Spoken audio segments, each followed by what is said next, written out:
I want to let Lyft and Uber know daily what type of riders they are putting into our cars. And when they talk about verification tools, verifying the riders, give me a break.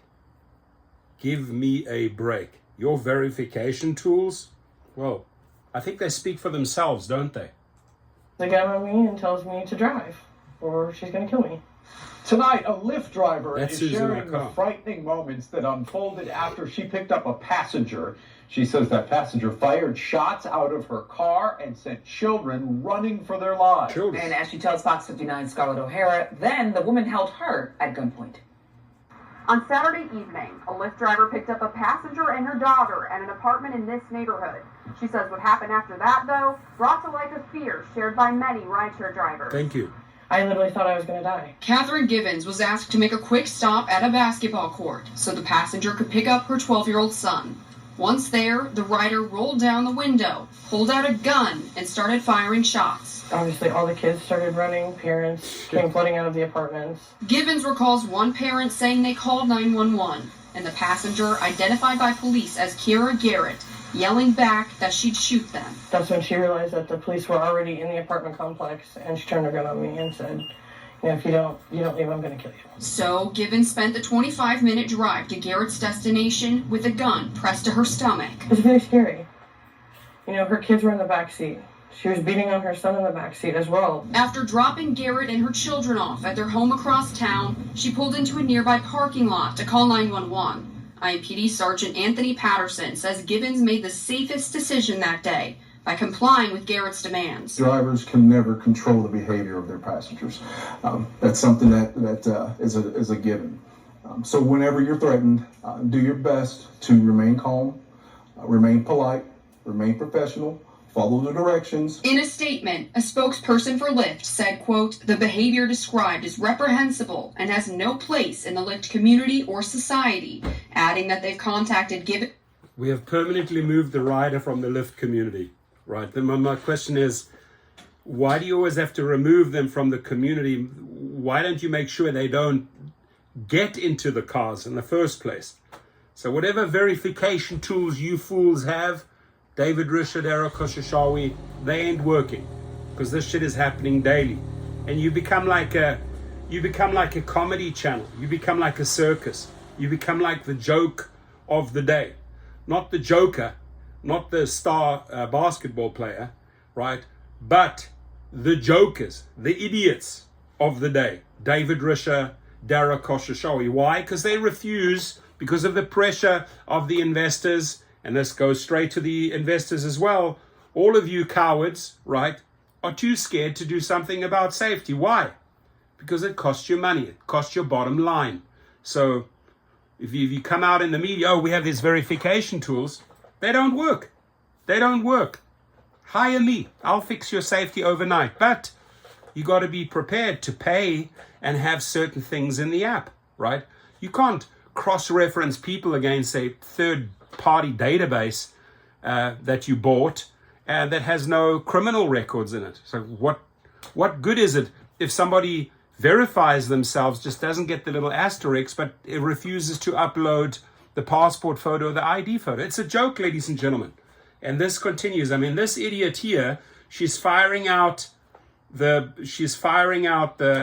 window to scare these children. Then she's abusing her children in the car. Then she's putting the gun against this woman's stomach and says, drive me to the destination, 25 minutes. The policeman's right. You at that point, if you have a gun in your stomach, be nice. Sure, no problem. Whatever you want done, we'll do. I'll take you there.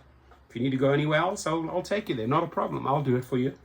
So I think the nicer you are in a situation like that, the more likely you are to survive. So this woman, extremely professional, but she's traumatized now. Do you think she's going to get back in the car? And my advice to you, get yourself some good attorneys, sue David Risher, sue the Lyft company, right? Or if it's Uber, sue Uber and get them into the media. This was the right thing to do, right? She got 911, she got everything backed up. Police have records from the neighbors that the shots were, everything collaborates. And now you take the story to the media. You expose these fools. You expose these clowns, these jokers. And then the standard line. Oh, we do not accept this type of behavior and will permanently remove that rider. And what are you doing about safety? What are you doing about security of drivers or riders? Nothing. Nada. Niet. Nichts. Sad. For support and removed Garrett from the platform. But Gibbons says it's not enough to make her feel safe driving for strangers again. But they need to vet who they're letting ride with us. Thank you. Because if we have to go through background checks, so should every rider that has to ride in our vehicles. Thank you. Kiara Garrett now.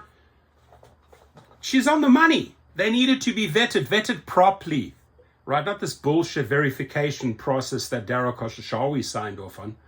And David Risher, you need to vet the people. Otherwise, you're going to be in the news tomorrow on Friday, and you'll be in the news on Saturday. I'll guarantee you, David Risher, you'll be on the news on Sunday and on Monday. And Darryl Khosrowshahi, you will be in the news on Tuesday, Wednesday, Thursday, and every day this week if you do not do anything about this. Now, if they want to stay asleep, if they want to keep on taking their crack, their marijuana, and their cocaine in their offices, nothing's going to change.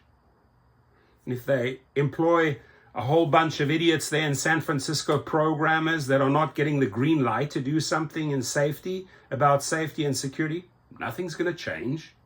So we'll keep on exposing these stories. Now, the important thing here is if you come across a story like this, tweet it out, put it in the Facebook channel, send it to me. Let's get it out. Let's educate the public. Let's humiliate. Let's shame these investors and executives, these trash executive teams, for not doing anything. Again, this woman summed it up. They vet the drivers, they do not vet the riders, period. So the troubles will continue. Several felony charges, including criminal confinement, intimidation, and criminal recklessness.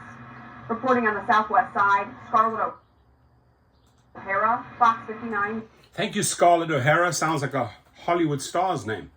Appreciate the good coverage. Thank you for running the story. Thank you for, thanks to the police. Thank you for everyone, especially the driver. If you want to come onto my channel and talk about it, I cannot even start believing how you must feel after all this trauma. But do me a favor, get yourself a good attorney and sue the shit out of them.